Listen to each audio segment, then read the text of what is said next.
Qimentoria Usje nuk është shkak për ndotjen e Shkupit dhe nuk ka arsye për dislokim të fabrikës, thot menaxhmenti i kompanisë. Shtojnë se punojnë sipas standardeve më të larta europiane dhe janë nën monitorim 24 orësh, që tregon se ata nuk janë shkaku i ndotjes. Ata pojnë se edhe gjatë periudhave kur fabrika nuk punon për shkak të riparimit të furrave, ndotja në Shkup është e madhe. Sot me mbështetjen e Odos Ekonomike, ата shpjeguan argumentet e tyre. Голем број студии кои се сериозно направени, прават анализа на самите честички кои ги има во амбиентниот воздух, покажуваат за нивното потекло и ниедна од нив не укажува дека индустријата е доминантен фактор.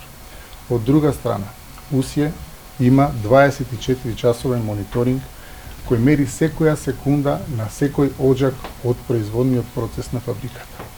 Сите тие мерења укажуваат дека компанијата целосно работи со националното законодавство, со европските директиви и во никој случај не е главниот причинител за загадување. The company is operating and subjecting to continuous 24-hour independent monitoring, and we are holding, all of you know this, an integrated environmental permit. Kryetari i Odos Ekonomike Branko Azeski bëri thirrje për dialog. Ne jemi të gatshëm të ndihmojmë në këtë proces pa masa radikale, tha ai. Многу прашања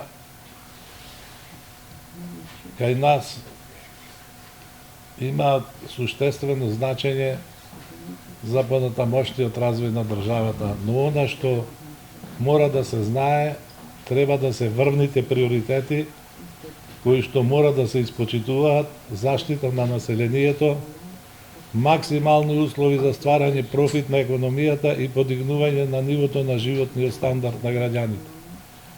Ако некој не е способен тоа да го направи, ако некој не може да ги достигне тие дострели, тогаш нормално луѓето си го поставуваат прашањето за капацитетот. Në protestën e fundit para Usjes, qytetarët e udhëhequr nga iniciativa Stop për Usjen i dhanë karton të verdh fabrikës. Nëse fabrika nuk dislokohet, nuk vendoset monitorim 24 orësh dhe nuk ka reagim institucional, ata paralajmëruan se do të radikalizojnë protestat. Kërkesat e tyre janë dërguar në më shumë se 10 institucione, me kërkesë për reagim të shpejtë. Në fillim të janarit, në një seancë të qytetit të Shkupit, u pranua iniciativa për dislokimin e fabrikës, por tani gjithçka është në dorë të qeverisë.